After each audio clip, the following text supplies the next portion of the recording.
नमस्कार, welcome to मन के ऊपर। मैं हूँ चिन्मयानंदा। पिछले हफ्ते में मार्केट निफ्टी में जो कंटिन्यूअस पैटर्न दिखाई दे रहा था कि मार्केट गैप अप में ओपनिंग हो रहा था, उसके बाद एक सेलिंग प्रेशर आ रहा है और उसके बाद मार्केट शार्पली एक साइडवेज मार्केट में जा रहा है। तो सिमिलरली आज भी अगर हम लोग देखते हैं, मार्केट गैप अप में ओपनिंग हो गया था करीब 23,550 के ऊपर कहीं पर तो ओपनिंग हो गया था, फिर वहाँ से शार्प सेलिंग। लेकिन अब पहले ही दो 50 मिनट्स कैंडल को अगर हम देखते हैं तो अच्छा खासा मोमेंटम देखने के बाद बाकी रेस्ट टाइम पे ज़्यादा कुछ यहाँ पर मोमेंटम हम लोग को दिखाई नहीं दे रहा है। मार्केट प्योरली एक साइडवेज मार्केट में चला गया था, लेकिन आखिर 3 बजे के आसपास कहीं पर मार्केट में एक मोमेंटम, थोड़ा बड़ा सा कैंडल मोमेंटम दिखाई दे रहा है और क्लोजिंग होते करीब 23,550 के आसपास कहीं पर आगे क्लोजिंग मार्केट निफ्टी ने फिर से दे दिया है। तो यहाँ से अब आगे क्या हो सकता है? देखिए, मार्केट ने ये जो लेवल अभी बनाया है 23,500, ये सारे लेवल पे मार्केट को एक अच्छा खासा सपोर्ट भी मिलने वाला है, क्योंकि हम लोग भी यही बात कर रहे थे कि मार्केट में 23,500 एक राउंड लेवल है, तो वहाँ मार्केट वहाँ पर एक रेजिस्टेंस फेस कर सकता है। अगर ये मार्केट ऊपर की ओर से चला चुका है तो ये भी रेजिस्टेंस अभी सपोर्ट बनने वाला है। तो निफ्टी में यहाँ पर दो ही चीज़ हो सकता है, या फिर कल भी इस सिमिलर पैटर्न को फॉलो करते हुए मार्केट गैप अप में ओपनिंग हो और ओपनिंग होने के साथ फिर से एक सेलिंग प्रेशर दिखाई देगा और उसके बाद मार्केट फिर से अगर रिकवरी होता है पहले ही हाफ एन आवर के अंदर, तो हाफ एन आवर में रिकवरी हो जाएगा, फिर से एक साइडवेज मार्केट में चला जाएगा। अदरवाइज मार्केट अगर ये सारे रेंज के नीचे अगर कहीं पर आ रहा है, 23,500 के नीचे कहीं पर भी मार्केट ओपनिंग हो रहा है या फिर पहले ही हाफ एन आवर के अंदर इसके नीचे आ रहा है, तो यहाँ पर मार्केट में थोड़ा बिकवली हमको देखने को मिल सकता है, जिसका टारगेट करीब 23,450 से लेकर 23,400 तक ही ज़्यादा से ज़्यादा होना चाहिए और ज़्यादा मार्केट में अभी बिकवली के लिए हम लोग दिखाई नहीं दे रहा है। लेकिन अगर हो सकता है मार्केट अगर नीचे अगर क्लोजिंग के टाइम पे अगर कल अगर मार्केट मान लीजिए 23,300 के आसपास कहीं पर अगर क्लोजिंग दे देता है, तो वहाँ पर थोड़ा हम लोग को फिर से डे आफ्टर टुमारो के लिए फिर से देखना होगा कि मार्केट में क्या ऐसा न्यूज़ आ गया है या फिर कोई मार्केट ये ऐसा यू टर्न क्यों ले रहा है। जब तक ये 23,400 के नीचे मार्केट नहीं आ जाता, तब तक हम लोग अपसाइड की तरफ ही, बाइंग के साइड ही प्लान आउट करेंगे। बस यहाँ पर एक छोटा सा जो गैप पेंडिंग हुआ है, इसको फिलअप हो सकता है मार्केट कल ही के दिन। तो चलिए अब देख लेते हैं बैंक निफ्टी की ओर।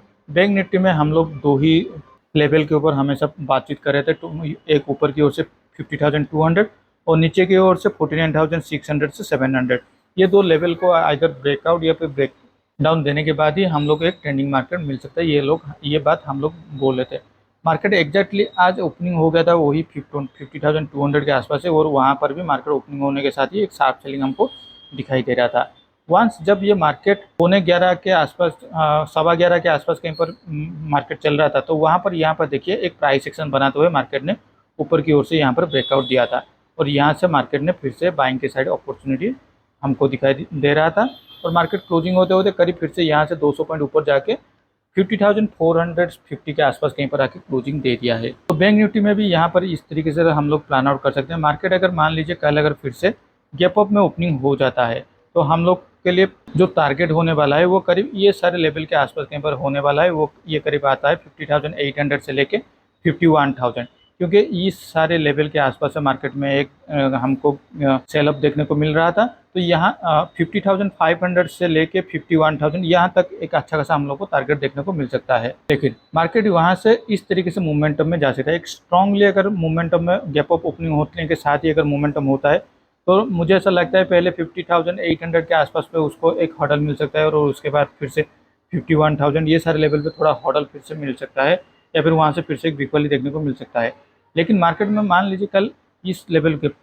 50,500 के आसपास कहीं पर एक फ्लैट में ओपन होते ही पहले हाफ में यहाँ पर एक फ्लैट मोमेंटम दिखाई दे रहा है या फिर यहाँ पर एक सेलिंग प्रेशर दिखाई दे रहा है, जहाँ पर कि यहाँ पर टारगेट आ जाएगा 50,200 तक। 200 पॉइंट का मोमेंटम यहाँ पर हो सकता है और इसके बाद जब ये यू टर्न लेना शुरू करेगा 50,200 के आसपास से, तो वंस ये अपना जो आज का जो क्लोजिंग प्राइस है इसके ऊपर जाना शुरू होता है, तो मुझे ऐसा लगता है यहाँ पर एक अच्छा खासा ट्रेंडिंग मार्केट हम लोग को दिखाई दे सकता है और यहाँ का जो पहला टारगेट होगा वो 50,800 से लेके 51,000 ये सारे लेवल तक भी हम लोग को दिखाई दे सकता है। लेकिन मान लीजिए आज का जो क्लोजिंग प्राइस है 50,450 के आसपास से, यहाँ से 200-300 पॉइंट अगर गैप डाउन पे ओपन हो जाता है, 50,200 के नीचे अगर कहीं पर भी मार्केट हाफ एन आवर तक यहाँ पर रुक जाता है, यहाँ पर ट्रेडिंग करना शुरू हो जाता है, मुझे ऐसा लगता है मार्केट में फिर से एक बिकवली देखने को मिल सकता है और हम लोग का ये जो टारगेट है 49,800 यहाँ तक भी मार्केट आ सकता है और उसके बाद हम लोग को एक अच्छा खासा सपोर्ट भी दिखाई देगा 49,600 के आसपास कहीं पर। वैसे भी कल बैंक निफ्टी का वीकली एक्सपायरी है, तो अच्छा खासा एक हम लोग को मोमेंटम दिखाई दे सकता है। तो चलिए अब देख लेते हैं हमारे पोजीशन की ओर। हमने अभी तक कोई भी हमारे पोजीशन में चेंजेस नहीं किए हैं। जो भी हमारा जो कैरी फॉरवर्ड पोजीशन था उस पोजीशन को हम अभी भी कैरी फॉरवर्ड कर रहे हैं। और अभी तक हम लोग का यहाँ पर देखिए M2M में करीब 1900 रुपये का प्रॉफिट दिखाई दे रहा है। तो आज के लिए इस वीडियो में बस इतना ही। Thank you for watching my video.